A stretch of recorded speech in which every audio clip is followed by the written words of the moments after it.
پدرم قدم هایم رو راهنمایی کردی، در تلاش زندگی مرا با محبت نگاه داشتی.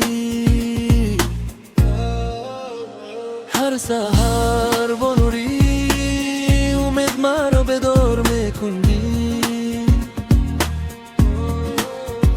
هر لحظه با سخن‌های شیرین مرا راهنمایی میکنی. پدرم قدرت و آرزوی من تو هستم، مثل شمعی فروزان از دستت رحمت میگیرم هر روز هر زمان. پدرم و من همیشه به حد جاویدان.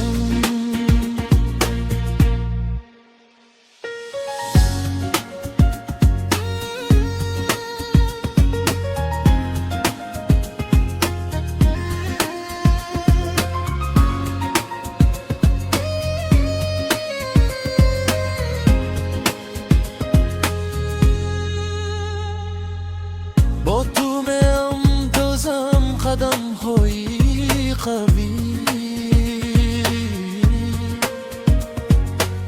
با تو میفهمم سیری زندگی عاقبی. هر خنده مثل نور به من روشنایی میبخشد، هر وزه با تو تعلیم مهر و آسودگی است.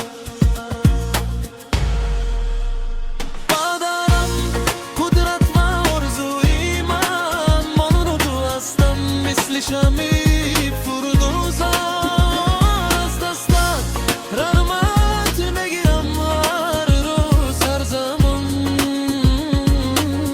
پدرم و من همیشه یک جای به حد یاویدم.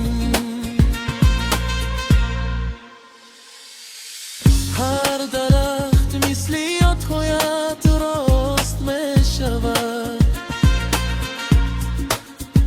هر دریا مثل محبتی تو جانی می شود.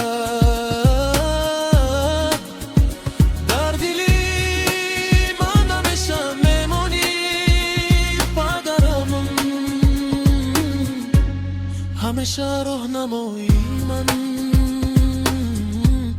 همیشه دوست دارم.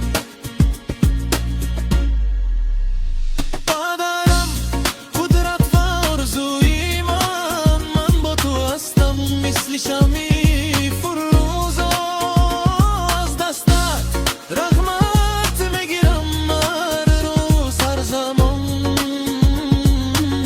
پدرم و من همیشه یک جای به حد یاویدم.